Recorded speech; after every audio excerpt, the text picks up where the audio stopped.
Hello, everybody, and welcome back to the Glory podcast. I'm your host, as always, Kel Quinn, and joining me today is Haneef. Welcome back to the show, Haneef. Good to have you on. Oh, cheers, mate. Thank you so much for having me. Okay, we're here primarily to talk about Real Sociedad against United. United need to win by two clear goals to top the group and avoid a playoff with a Champions League dropout. But United only winning the game 1-0 in the end. United fully deserving of the 1-0 half-time lead, and looked as if they were going to, get that 2-0 result quite comfortably. But no, a serious drop off in performance in the second half, only made worse by Ten Hag's substitutions. The one where he brought on McTominay for Lindelof totally baffled people. The formation seemed to go to like a, th- I don't know what it was. It was like a back three, a 3-3-1-3 or something. It was bizarre to say the least. It didn't work, and then he ended up trying Harry Maguire up front for the last 10 minutes. It's obviously didn't work because he's not Fellaini. Um, but yeah, it's strange the way you win a game 1-0. Fantastic goal by Alejandro Garnacho, the one of the most promising young players in Europe. It's strange winning 1-0 and it feels like a defeat. And Real Sociedad fans on the bench were celebrating at the end as if they won. But they're obviously happy they're going straight through to the last 16 of the Europa League, and we have to play a round of 32 against one of the Champions League dropouts, and that includes the likes of Barcelona, Juve, Sevilla, Ajax, Bayer Leverkusen. So we could get a real tricky opponent there in the last 32, and an extra two games on top of the fact that we missed two Premier League games as well that were postponed in September. So it's going to be a massive fixture backlog for United in the second half of the season, unfortunately. But as a fan, if we get Barcelona in a two-legged affair in the Europa League, that's almost like a Champions League tie. So it will actually be exciting from a fan point of view. But yeah, but the downside is obviously the fixture pile up. But overall, Hanif, what did you make of United tonight? Before the game, I thought United would win 3-0. Uh, but then when I saw the formation, it kind of it didn't I just felt that he was he was trialing too many things, like Van der Beek coming in. I thought that was a bit of a surprise. I didn't It think this was. was the game for that because I thought if United started strong and killed the game early, then you can take the likes of Rashford off and so on. I think Van der Beek playing that in that I think it was a diamond first half, and I just felt that United did well for like 30 minutes, but really they had the big moments, and one moment Ronaldo, great ball for the young lad on the left, Garnacho, and a sublime finish, a fantastic finish. But then Ronaldo probably only had the only chance after that, and he has to score that. And unfortunately, I just felt that it wasn't going right. I didn't like I didn't like the formation because I thought the formation was going to have more possession, if that meant, if you know what I mean. I thought there was going to be a lot more control playing that way, but second half proved me wrong because I just felt they lost control, and I just felt that Sociedad were better in, the dark arts. They knew what they were doing. They were basically controlling the game in their way. They weren't letting United really dominate them. And I just thought, they dive in, they're throwing themselves on the floor.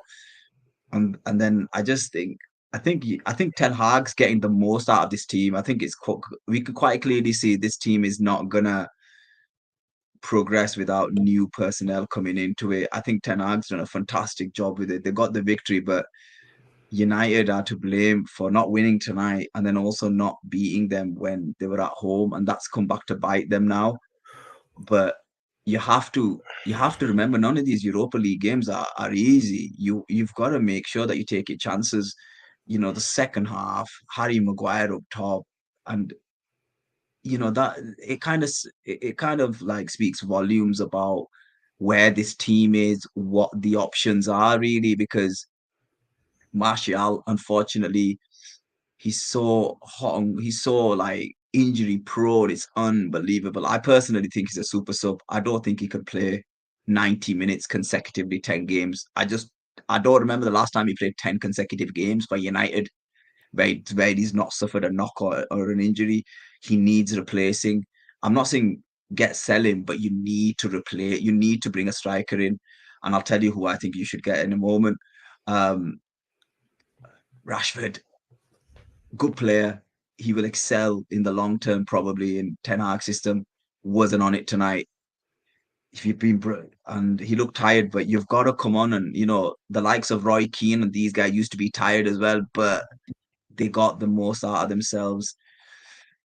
Um, I just think Ten Hag tried to tinker and go for it in a way that these players they couldn't get over the line in terms of getting the extra goal.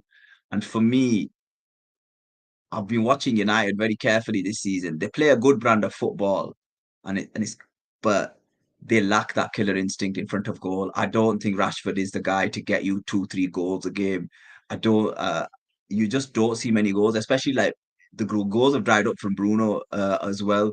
So you just think where are the goals going to come from? Secondly, I thought Ericsson was really poor by his standard this season. Second half, he should have been brought off all earlier, in my opinion.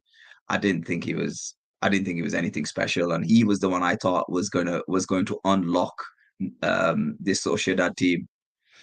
But look, they got the win. But you're gonna get teams like this that are gonna play in this way, and United need to be very careful that when it becomes a knockout competition, and you come up against a Spanish team they will resort to this type of tactic, and United need to make sure that you kill games off early, especially at home. You kill the games because if not, this could happen where it feels like a loss because you didn't do the job right at Old Trafford.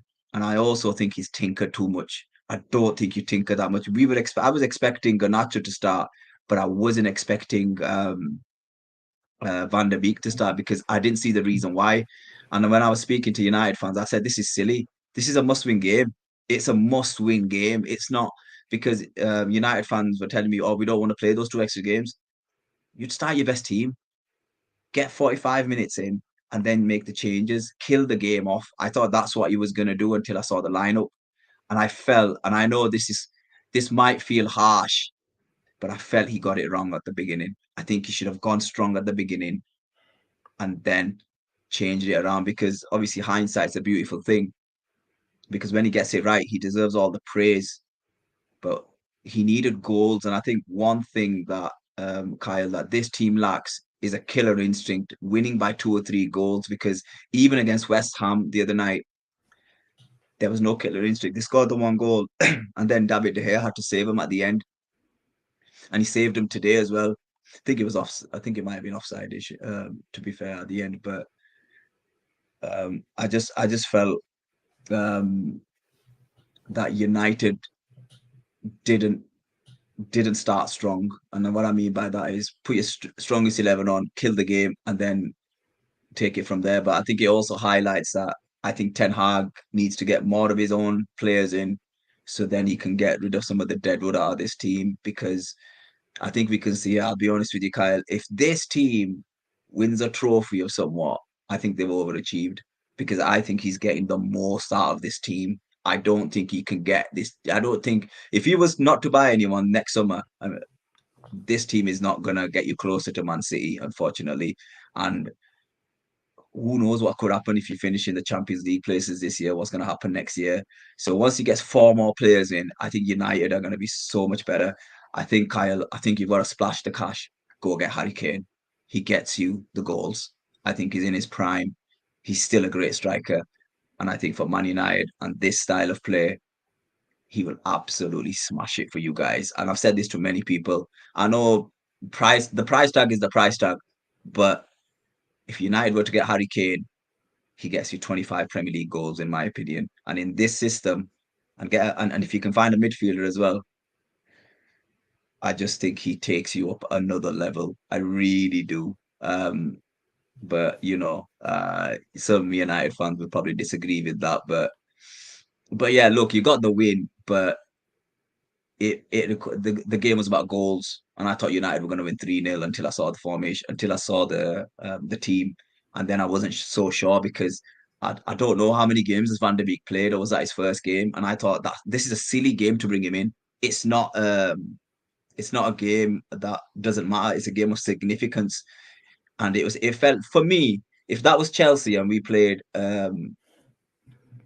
like a semi, if we played players that were not like the first team, I'd be absolutely annoyed because that to me was a cup final, and you've got to treat it like that as well, because ultimately you're playing an extra 2 games, and that's something that United didn't want to do.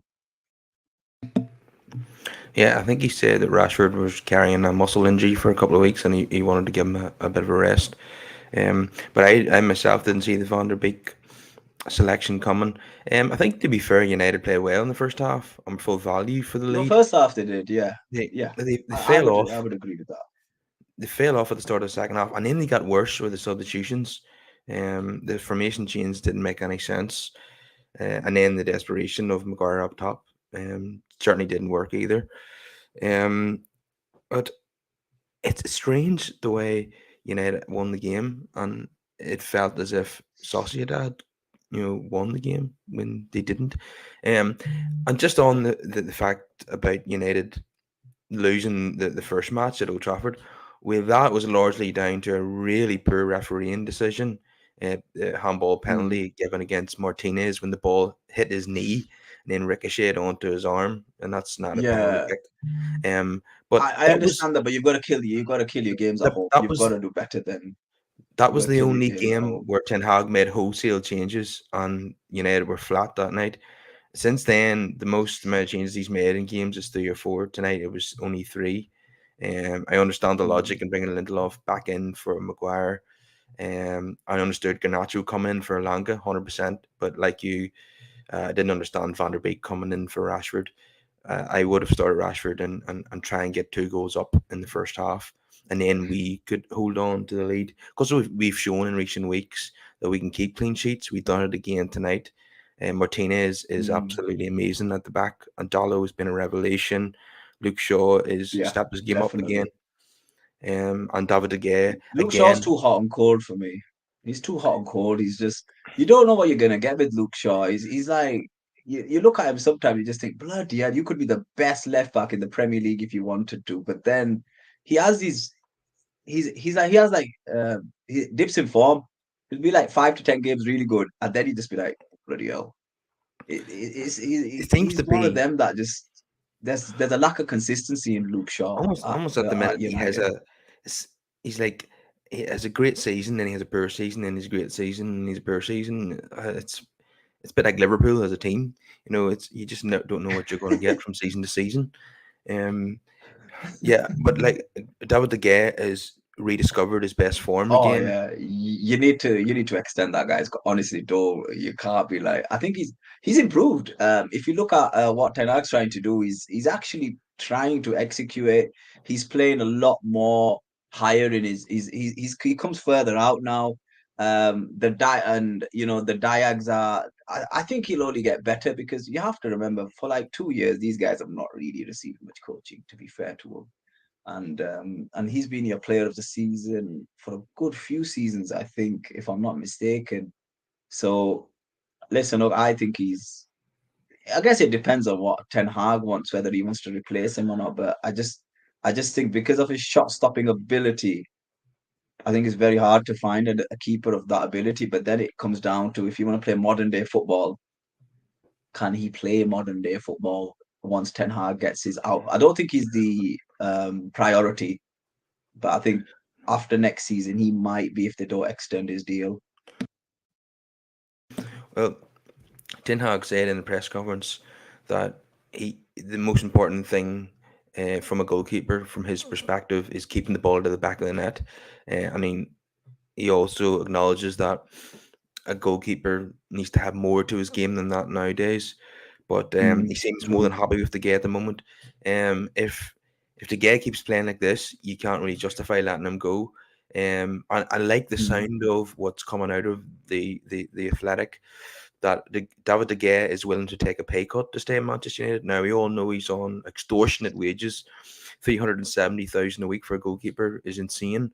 But if he's willing to take a reduction on that to stay at the club, then I like a player who's committed to the club so much that he's willing to take a pay cut to stay. So if he's in that kind of I think form, it's less than that, Kyle, because they didn't qualify for Champions League. They get it's like a 25% cut to all the players' salaries. It's actually less than that. yeah, but Those are like clauses in his even contract. 75% of 375,000, whatever that is still too much for a goalkeeper. I don't know, Kylie. He's the thing is, people say it's too much, but you have to remember, like this guy's been he's been one of your best players for such a long time. Like I think he's improved this year. I think he's I think he's one of the best shot stoppers in the Premier League. I've always questioned certain traits of him as a goalkeeper because especially at the beginning of his tenure at Old Trafford, I didn't feel he was confident. I didn't feel he had the the ability to catch a ball from set pieces, but he's got better over time and he's just a There, slow burner. But now I think he's quality. there's still flaws to his game, um, not least them Oh being yeah, there always will be. Yeah. rooted to his line whenever corners are coming in, not coming out to attack the ball the way Schmeichel or Van der Sar would have done. No, I think he's. I don't think you can compare the two. To me. I Mm. don't. I really don't. I don't think there's many goalkeepers you can compare to like Schmeichel and Van der Sar. I just think there are levels. I think Neuer is probably one you could, but Neuer's modern day as well. And I just think the modern day keepers, the one thing De Gea has over the modern day keepers, De Gea's a better shot stopper. That is, Yeah, apart from Neuer, I you know, don't think there's many goalkeepers that have De Gea's shot stopping ability. when De Gea is at his very best, like he is now, he will make saves that he has no right to make. Just what like he did from Kurt Zuma on Sunday. Everybody in the world thought that was going to nestle in net, and he managed to almost dig it out from behind himself, like David Seaman Mm. did all those years ago against Sheffield United. Um, but yeah, he's like a cat. He has the reflexes of a cat. When he's playing like this, I think he's he's quality. I don't think but he's an issue for United. but I think United have addressed more or less two of the defensive positions. No, three of the defensive positions. I think you need I don't know what your thoughts are on Varane, Kyle. I think you have to go get somebody else. I just think he's like Martial. Unfortunately, he's injury prone. yeah, he's amazing when he plays, but we know he's going to He miss he bits of is the he season. is. Yeah, It's just yeah. It's just one of them. You he's not like. I missing as think he's many been games as he amazing did since. last year, but it's still a cause for concern. Um, if he comes Yeah, back on it's. Boxing Day and he plays another 10 games straight, then that's great. But we don't know if that's going to happen or not. Um, yeah, we could do with another centre back because you know I think is Harry you're going to Maguire sell going to be Maguire or is Maguire going to be Lindelof. happy with being You're going to fourth sell them. choice? Probably not. So that we're going to have to obviously add strength and depth to the back line because we've only got really four fit uh, four senior centre halves, Maguire, Lindelof, Martinez, and Varane. We probably need to add to that given Varane's injury issues, and obviously when Maguire and Lindelof come in, it's a massive dip in quality from Varane and Martinez. So we're going to Yeah, have to. Oh, he's been a revelation that defender as that Martinez. I think he's absolutely fantastic. I think he's a really good player. He's really smart as well, a smart, aggressive centre back. I think he's I think he's really, really good. It's just I think Varane suits him because they both have different qualities, and I think if he doesn't play, I think that's when you guys are going to have serious issues. But apart from that, I think defensively, I think one centre back away, I think you've got a solid base there. And then I think you need to work on your midfield. I think Bruno is he's good at the moment, but I think if you get an upgrade on Bruno and then you need to replace Ericsson as well, in the long term. I don't know how many years Eriksen's that is Uh, going to be at United. I think But the absolute priority right now is centre forward. There's nobody on the planet would disagree with that. I think even bringing Maguire on to win us the game at centre forward is almost a signal to the board that we need a striker in January. So that would be number one. But to supplement, didn't that give you Fellaini vibes? Didn't that give you yeah, but Fellaini?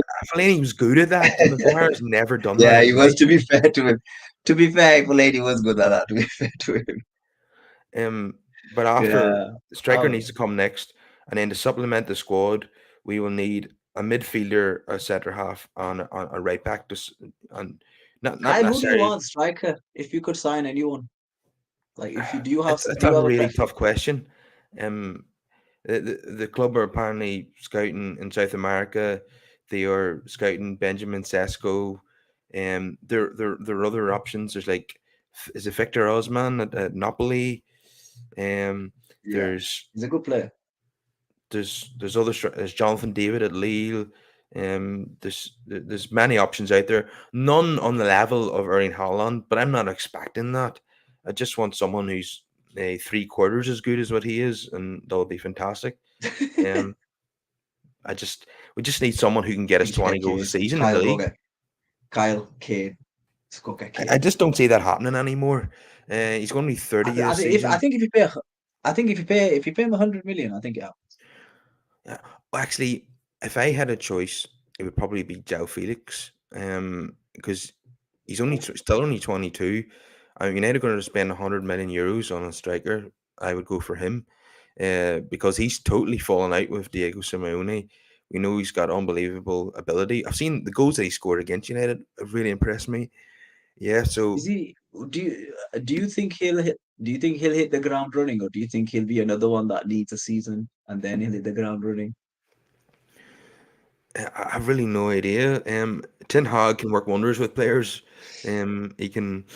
I mean, all Ten Hag signings have hit the ground running, and he's improved the likes of Dallo, Luke Shaw, and Rashford. So whoever comes in, I would trust Ten Hag. I think, like you said, he's getting the absolute maximum out of this squad. Um, and there's not more he can really do with this team because there's still holes in it. It's still not there's a strong starting 11 when everyone's fit, but it's not a strong squad. Um, so yeah, as soon if Ten Hag he's got five signings, when he gets another five, that's going to be exciting. That's when we're going to see United really competing at the top of the table. I think. Is that how Oh, you would see definitely. it? I think if they back it, oh yeah. I think I'm not gonna lie. I do banter a lot of my friends, United fans, but you can see what he's doing. I think he's getting the absolute best out of this team at the moment. I don't think it gets any better than this for this Man United team. I just don't think they've got the personnel at the moment. But the one thing that I like about Ten Hag is there's a grit and a determination about these lads that he's getting the best out of them, and he's willing. The good thing is he's willing to drop a player if they have two or three bad games like Jadon Sancho. I don't know what's really disappointed in Jadon Sancho because I thought what was going to happen is he was going to flourish and Rashford was going to take his time. I didn't think it was going to be the other way around because I just thought the way Sancho plays, it's going to play. He's going to be more. He's gonna be someone who's gonna benefit from Ten Hag a lot more than Rashford. And I don't know what's going on there, but I think United they can only have one more season with Sancho, and then a decision's got to be made about Sancho because it doesn't make any sense. What's something seriously happened to a player of that quality and magnitude that it doesn't make any sense. He's not been bad, but it's it's just that his levels are dropping, and he doesn't. He does like I looked at him his last game, and I don't know about yourself, Kyle. He doesn't look fit. I'm like, you should be fully fit. You were part of the preseason, and I just don't understand what's going on in that young person's head. And I'm a bit worried about him because I just think if he was on today and he was fully fit, I think he gets you over the line. And and I just think Ten Hag's in a bit of a dilemma because he lacks options. I don't know if you can buy a striker in January because they usually end up costing a lot more than in the summer. But I think if Ten Hag, because I think if Rashford gets injured or Eriksen gets injured, I think they're your two main outlets in those important positions. And I think if them two were to get injured for like 2 or 3 games, I think it impacts United massively.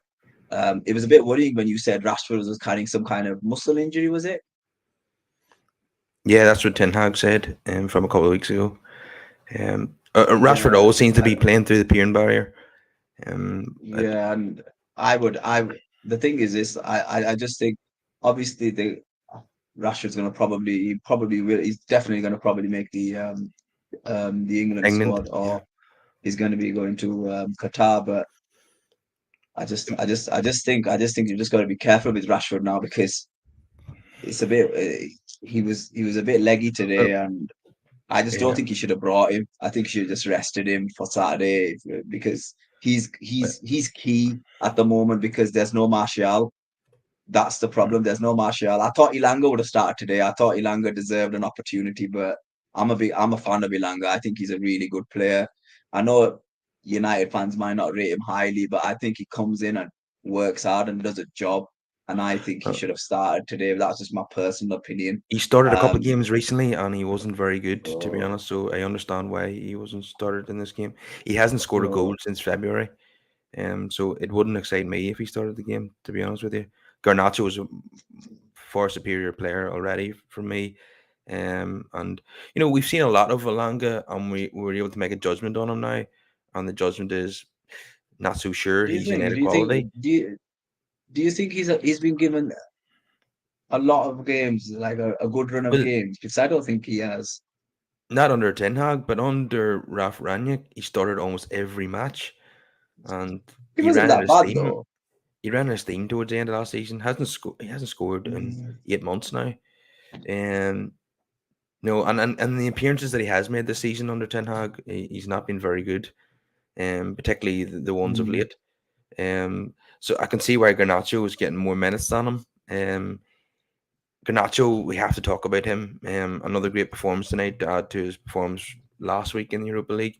He's now, you've got to say, after that goal, he's now knocking on the door for a Premier League start. And given, like you say, with so many injuries in forward positions, that could well happen this weekend against Aston Villa. Um, in Is the terms of game at Jadon home? Sancho, no, it's at Villa Park. Jadon Yes. Sancho is now injured as well as being out of form. I think he's no chance of even making the England 55-man squad. I don't know if that's been announced yet or not, but How's I he? don't think How's he got injured? He's not even played. I have no, I have no idea. I think the World Cup's going to come at a great time for him. He can just go and recharge his batteries, get himself mentally in a better place, and hopefully, when the season restarts again, he can kickstart his form. Because at the minute he's not producing what he's capable of. He looks like someone who's really Mm. lacking in confidence. And if Gareth Southgate doesn't even believe in him when he's playing well, so he's certainly not going to pick him now. So when United kickstart the season again against Forest on the 27th of December, Sancho needs to be fit and raring to go. After a long break for himself, it'll almost feel like it's the close season. For Sancho, I'm sure he'll probably go on holiday and then he'll get back into personal training again. But he needs to be fit and ready for the second half of the season Mm. and show us all he's capable of. It'd be a real shame if someone fit with his ability didn't make it at Old Trafford, because there's so many of those players in the last 9 years who've been brilliant prior to coming to United, and then they just flopped when they arrived at Old Trafford. But you can't say that so far of Ten Hag's five signings. They've all been magnificent. And it wasn't so long ago we were saying there's no captains in this team. Well, now you could say that in addition to Bruno being the captain, any one of Varane, Casemiro, or Martinez could be club captain as well, and no one would complain. So it's terrific to see so many leaders back in this Manchester United team. And That's oh yes, we're it's missing up, it's a fair point. and we're missing Anthony at the minute as well, which is a real blow. So Anthony, Sancho, and Martial missing, and then Rashford was I think left out what's tonight. yeah.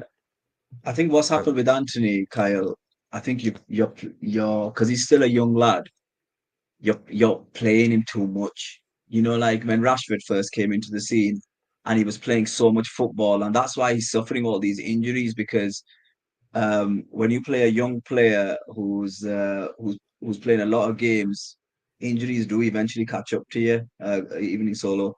Um, I just think I just think this the options are not there, unfortunately, for Ten Hag, and I understand why he plays those games, but it's just that sometimes when you've got young players, you have to think about the long term rather than the short term, because if he was to suffer a long term injury, people will be surprised as to why, and we all know why you can't be playing young players in the Premier League for giving them an extended run, because we've seen it in the past with the likes of Michael Owen and so on, where young players are given long runs in teams and then injuries crop up in when they hit their prime.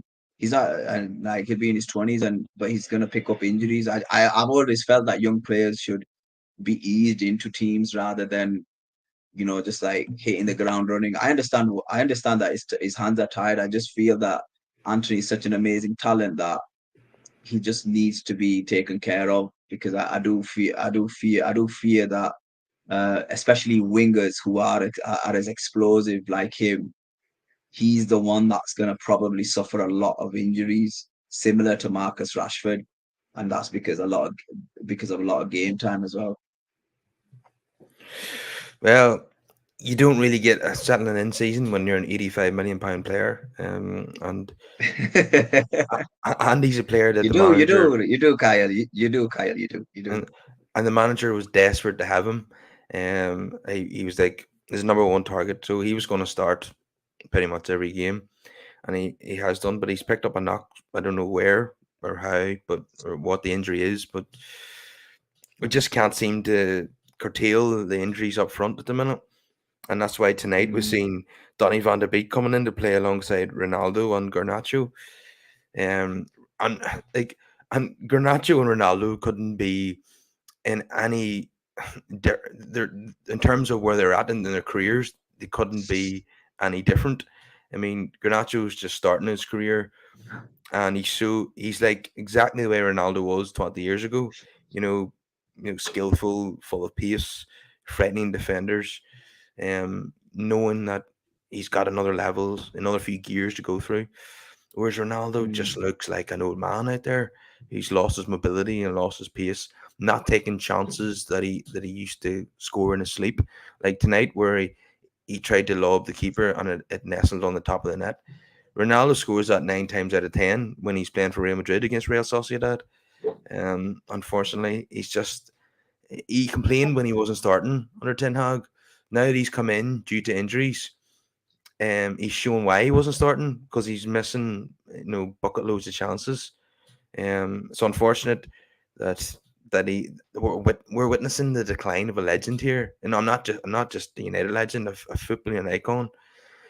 I always often make the comparison that Eric Cantona retired at 31 when he was in his pump, and because he wanted to walk out at the top. We're seeing Ronaldo go on too long, unfortunately, and he's not doing himself justice anymore. And this is why we desperately, desperately need a number 9 as soon as possible in the transfer market. yeah, it's true. It's true, Kyle. It just depends if you go in January, you might not get the guy you want. That's the only thing. It depends. Like, do you want the guy that Ten Hag wants? And if that is so, then it's gonna have to be probably a summer job. But if you want, it depends if you can pick someone up who could do a job, and ultimately that's what it's gonna come down to. I think there will be strikers. I think if you, I don't know if you want this guy, but I think if you put 50 million in for Ivan Tony, I think that could happen. Um, but maybe you might have to pay a little bit more. But Well, if you want Premier League proven, in terms it just of depends on what in terms of Ivan if you want Tony, that type of striker. I would leave that if Ten Hag wants him, I'm on board with it. But he wouldn't be my first pick. But if Ten Hag wants him, then I trust him with that. Um, but I'm just saying it for January because it's very hard. It's really hard to buy strikers, isn't but it, in well, January? Well, my opinion on that is that I would rather wait to the summer to get a number one target than sign a stopgap option in January. I wouldn't want to waste some of our transfer or summer budget in January on getting someone that's only a stopgap that the manager doesn't really want that much. So I would rather wait and get our number one target if we have to wait until June. And that's the way I see it anyway. Maybe not everyone would agree with me. Um, it could, if he could bring in an Odi and Nagalo type player on loan, that's not going to cost us a transfer fee. Then that's going to supplement the squad. Then fair enough. Because remember when he came in when Rashford was injured in January 2020, he was out for like a 6 week spell, and he came in. He did really well at the start, which wasn't expected. And then when Cavani came in, he virtually became surplus to requirements. Um, so yeah, if we're going to continue to pick up injuries in forward positions, we're going to have to look at bringing maybe someone in on loan in January, because I don't think we're going to get a number one target. But anyway, moving on to Casemiro and Martinez. How impressed have you been with these two since they came to the club? Casemiro doesn't surprise me. He's been world class for a number of years. It doesn't surprise me at all. I think he's absolutely solid. I don't think there's. I think if when you look at a player like Casemiro, um, I wasn't. I don't. I wasn't expecting anything different. To be fair, I still think he's one of the best players in his position. I put him up there with. I think he's better. I think he's better than Kante now. Um, I think the only person that competes with him in his position is probably is it Man City's Rodri? Is that would you probably? But they're different types of players, and then Thomas Partey I think comes close because he's actually having a good season. But I think it doesn't surprise me that with Casemiro, I think I think he's world class, absolutely world class. Could have scored today, but it's not meant. It wasn't meant to be because he was offside. Um, Martinez, I think, has definitely been a surprise. Um, I think for him, it's his attitude above anything else. I think that's what gives United the emphasis to like not be worried too much because they know they've got a dog at the back. And I really enjoy watching players like that. Chelsea had Diego Costa was like that, and I think you need to have these types of players in football. I know it's very dangerous to. I know it's you need to be mindful that these players don't overdo it, but I think he has controlled aggression. He knows when to be aggressive and when not to be aggressive. I remember there was a cross that came in the second half, and he was the only one that that read the danger, and you can just tell defensively he's very aware. He knows what to do in certain positions, and I think he's a very good addition. Um, Still, he needs to. I still think I think he gets better with time. The only question is, um, will who will he partner in the long term? I think you have to get that right. You have to find a player similar to Varane once Varane leaves Man United, but you know what? You can't fault the lad.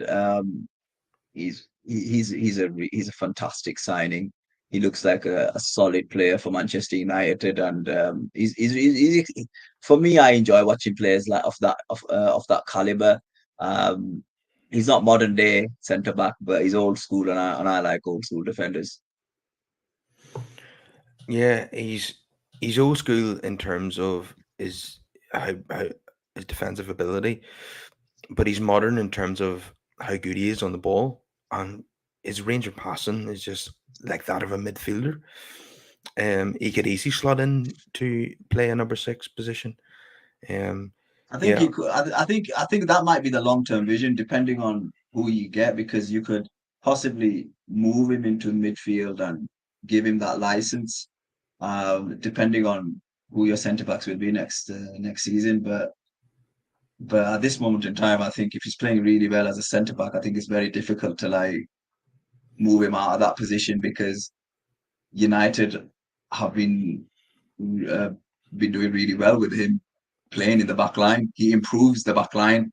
And I think if you bring somebody else in and they don't do so well, and then yeah. he If might it not if do as well as in the midfield. I think one-off games definitely, but I one think off I just games, think yeah. if he's doing really well, it's yeah. I think if he's doing really well, you can if it's not broken, you don't fix it, do you? And I Yeah, don't. that's what I was about I to just say. You took the words out of yeah, my mouth there. I just don't think he changed it. I think he's absolutely fantastic. I just like his attitude. I really like that attitude, and I think he leads that defensive line really well because you can tell there's only one leader in the defensive line, and it's him. Well, do you know what reminds me of the importance of fan channels and fan podcasts is when we have to listen to nonsense from the likes of Graham Souness writing off Martinez and Casemiro before they've even kicked the ball for Manchester United. And then when these players prove him wrong, he still sticks to his guns uh, and refuses to admit that he was wrong and talks even more waffle, proves that he doesn't even watch Man United games because when he was talking about Martinez, he kept referencing United Liverpool match from August. And Casemiro, he called him a steady Eddie and he's still trying to say Martinez isn't what even does that mean? that he just What does that I mean? don't know. I don't I think it understand what that means that means. he's okay, that he's nothing special. Um, I think Martinez. I think he said he's not good on the ball and he's not very quick for a centre back. So most centre backs aren't very quick, and he's pretty decent with his pace. And he's unbelievable on the ball. So what is he talking about? You know, these people get paid a lot of money to talk absolute rubbish. So you know, you find these days that you get more truth in fan channels than you do listening to pundits on television and on the radio. Yeah, that's the way I find it anyway. Do you, Uh, is there any is there pundits out there that really annoy you at times? um, I think I think I I actually think he says it just to stay relevant. I don't think he actually knows what he's saying because if you think about it, this is ex-Liverpool. This guy is hardcore Liverpool as well. And when you give, it's like, like if you asked me, because I'll be honest, I didn't really watch Martinez before he came to United. I'm not gonna lie. And it's very hard for me to sit here to say that I watched certain players before they come into the Premier League. I only saw one game. I thought it was okay. But then you watch a few games for Man United, and then you speak to United fans like yourself, and then you're just like, okay, this guy's the real deal. Um, but I just think he says wild things. I don't think he rates Manchester United. I think he absolutely hates Manchester United. I don't think he'll ever give credit to Man United. But to be fair to him, I listened to an interview a few days ago, and he did say a couple of kind things about Martinez, but then he kind of um, was being a bit harsh. I just think that's him. I don't think he likes any Manchester United. I don't think he'll ever be fair. And I think that's one thing that pundits should be. They should be fair. And I don't think he'll ever be fair because he's probably comparing him to Van Dijk. That's what he's probably doing. And Van Dijk's been a centre back for Liverpool up for 4 years, maybe five. And I think that's what he's doing. But I don't think he And knows what he's talking about because if he did, he'd still be a manager, wouldn't yeah, Jimmy Carragher also wrote off Martinez he? because of his height.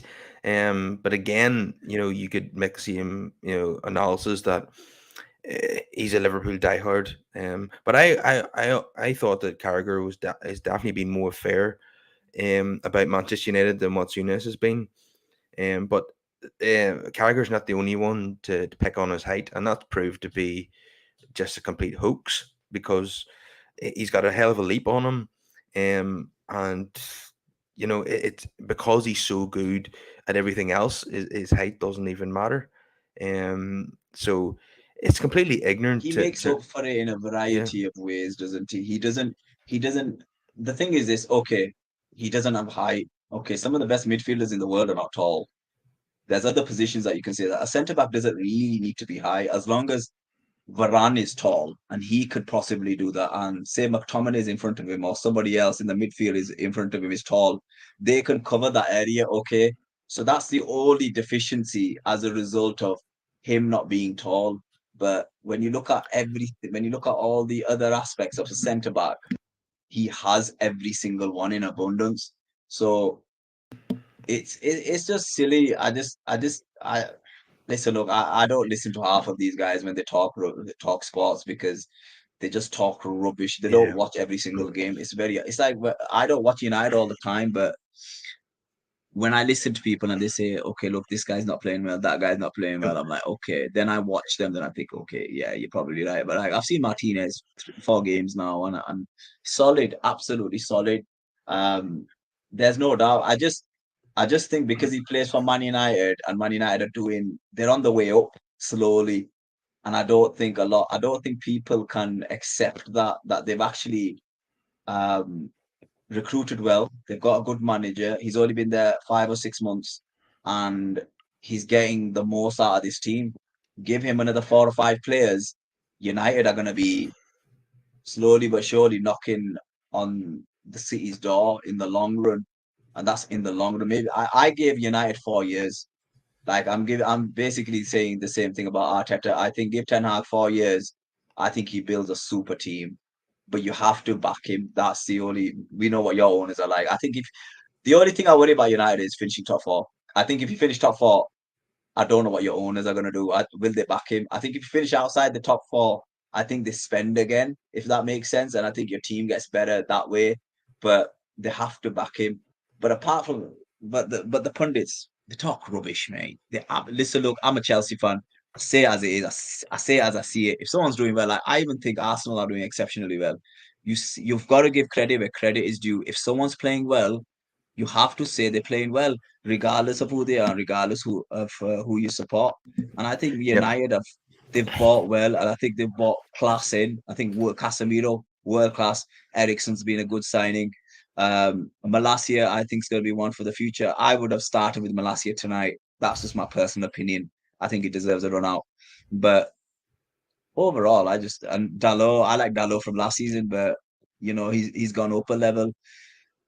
I just think it gets better and better, and it's gonna take time, Kyle. I hope your fan base understand that you've got to give it 3 or 4 years Oh because there's yeah, some bumps in the we road that are do, gonna we do. come along. Yeah, I don't know anyone who thinks we're going to win the league this season. There's no one who believes that, and not that I've seen. But You'd be surprised, Kyle.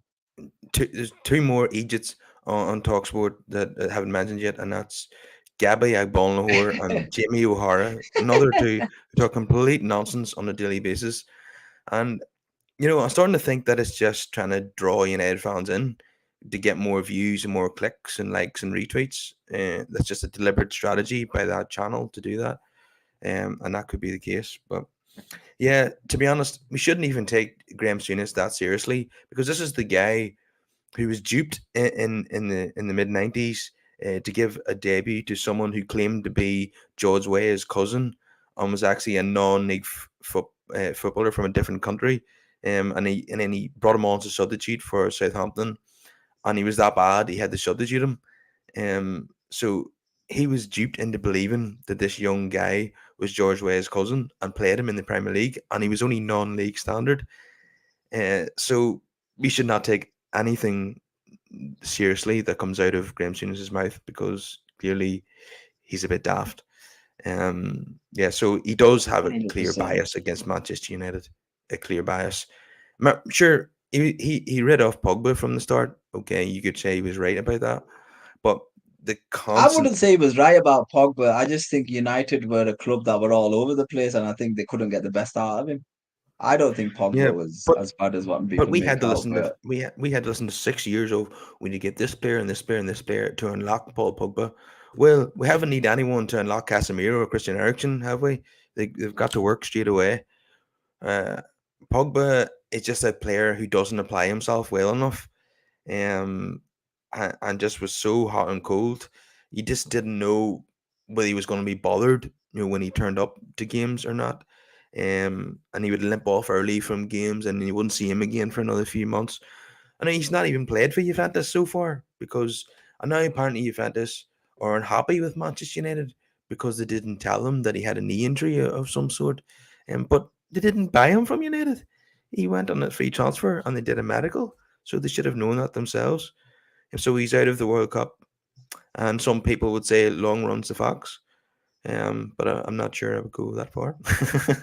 But yeah, for me, given the amount of money that was spent on him and what he produced in those 6 years, it was a waste of money. And but I don't. It was nothing to do with talent or ability. It was just he didn't play himself. Um, and Mourinho made reference to that. Was upset Paul Pogba. Mourinho said that Pogba had the ability to focus his mind on football for a 7 game tournament like the World Cup.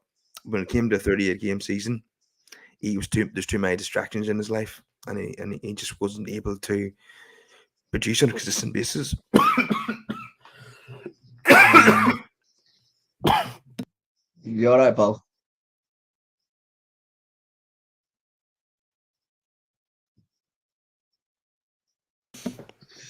Sorry, just took Yeah, a no, cough. listen, look, you know, did you say Jamie O'Hara and Gabby Agbonlahor? Yeah, It, yeah. Kyle, you know what worries me, right? These guys are, you'd think like former professionals would be able to tell if someone's a good player or not. You'd think they'd have some knowledge because they've played the game, but some of them have no clue, and it's quite clear when when people like Jamie O'Hara are speaking and he knows nothing about football. He really doesn't. Honestly, mate, it's shocking. His footballing IQ is worse than a 10-year-old's. It's really that bad. Gabi Agbanlahor, I just think he's just someone he's a bit like Adrian Durham. He says wild things to just gain attention. I don't think he actually means what he says, but they just Talk Sports just one of those radio stations that I don't really listen to them because the only guy I would listen to is the former Crystal Palace chairman because he gives good insight now and again. Yeah, But Simon apart from Jordan. him, yeah, I'd listen to him. I think when he gives you insights into the what happens and how a club runs, I think that's important. I think that's educational. But apart from that, the rest of them, mate, they talk rubbish. Honestly, I think if you're a United fan or any club, they like there's a former Chelsea player on there, and honestly, mate, I don't listen to him. He talks rubbish. He really, really does. And that's Jason what these Cundy. guys do. They spew, yeah, they just spew nonsense, and they're looking for phone calls. Honestly, mate, that's why I don't know what they've probably said some wild stuff in the last couple of hours, but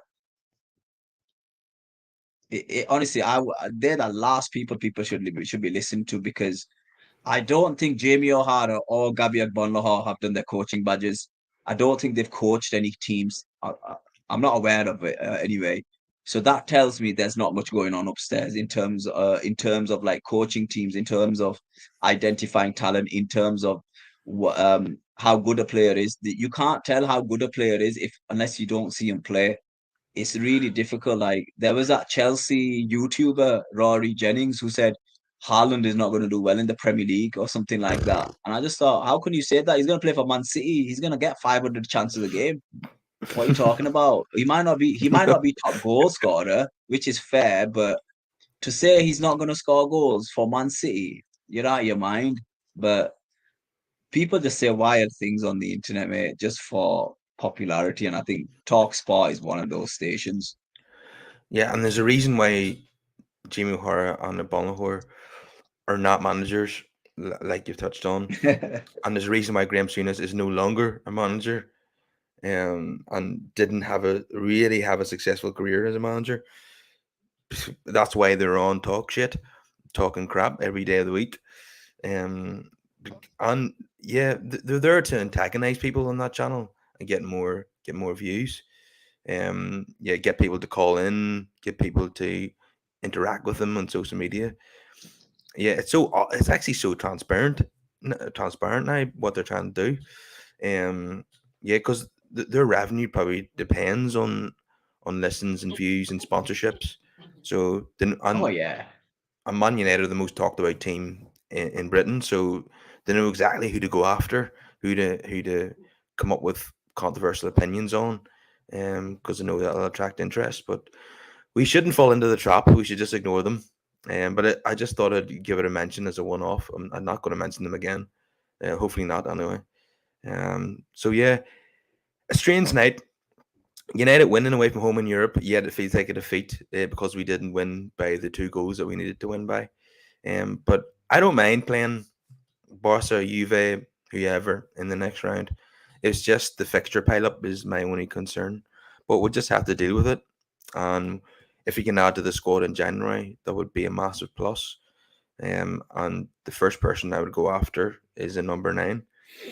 And if we can't get a number 1 target in January, then we'll have to look at a loan signing or something because I don't want to waste our summer budget on in January on a player that we don't really want that badly. So yeah, think definitely we're doing really well because since the Brentford debacle, we've only lost uh, once in the league, and that was the City. And you can't, and although it was an awful scoreline, you can't you can't blame us for losing that game because they're just on a different planet. But other than that, we've been doing really well. We just not scoring enough goals. And in the Europa League, we've won 5 out of 6 games. So I have to say, overall, I'm really pleased with Ten Hag so far. See, after the first 2 games against Brighton and Brentford, I was horrified by where we were going as a club. But Ten Hag has turned it around much quicker than I anticipated. So I'm really happy at the minute. And yeah, just before we finish up, how are you feeling about Graham Potter's first few weeks in charge of Chelsea? 1 loss in 10. It's not bad. He's gonna take time to find his feet, and seen a couple of home games. Apart from the United game where we were shocking, you should have beaten us, but you've got no killer instinct. That's when I realized you've got no killer instinct because you should have beaten us like 3-0 or something, or 3-1. It's gonna take time. I don't know. I just hope there's with me, Kyle. There's no plan at Chelsea. That's the problem. If there's no plan, you just go. It's basically we had a striker called Tori Andre Flo. We're just going with the flow at the moment, at this moment in time. And I know the chairman. Listen, look, with anyone buying a football club, we have to understand they're gonna want their guy in charge. Um, Absolutely. so that's fine. Yeah. So Tuchel wasn't doing well. He sacked him, and now he's got Potter. Potter's received a little bit of criticism about playing players in certain positions, but unfortunately, the injury pile up and the fixture pile up, what's he supposed to do? But for me, I still don't think they'll make top four this season.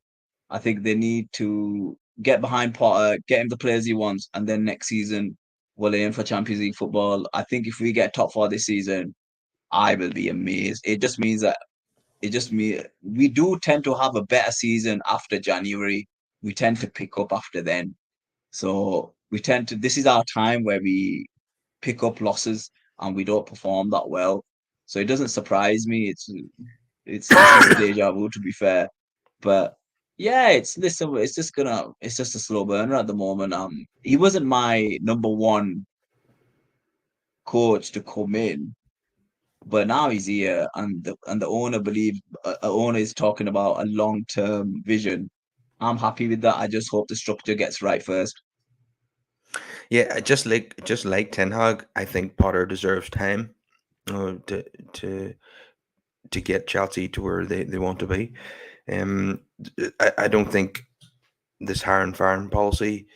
I think they need to calm down on that. The new manager is or the new owner has basically just continued on where Abramovich left off. I knew he was going to bring in his own man, but I didn't think it would happen that quickly, given that Tuchel had won the Champions League at Chelsea only 18 months earlier. Um, yeah, so I would give him time. Don't be firing him at the end of the season or the start of next season. Give him time, and I think he'll do well as long as he's given the resources. But what do you think of? There's a rumor that Todd Burley will try to come back in for Ronaldo in January. We know that Thomas Tuchel blocked the signing in the summer, and if Graham Potter gives it the go ahead, Todd Burley will try to get him again. Surely you don't want a 38-year-old Ronaldo coming to Stamford Bridge. Kyle, honestly, I'd take him. I'm not joking. Honestly, it's. I have. Listen, look, for me at this moment in time, right? We should be playing Amanda Broyo up top. I just don't understand why he's not playing, why he's not being given the opportunity. And I think, bro, yeah, I think Ronaldo wants to play Champions League football, and I think he probably suits our style. We'll get crosses in.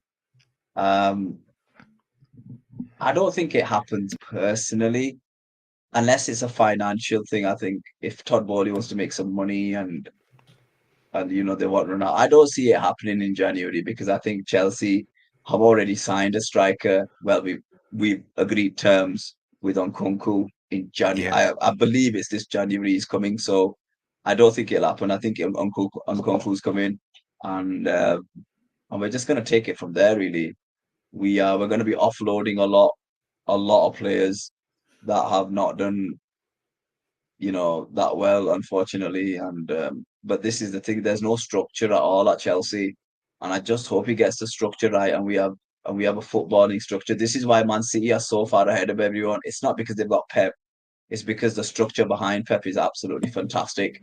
And if you don't have that footballing structure in football now, look what's going on at Barcelona. No footballing structure.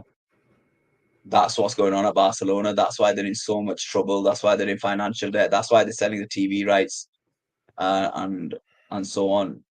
So get the footballing structure right, and then think like 4 years from now, what type of football do we want to play, and can we get close to Manchester City?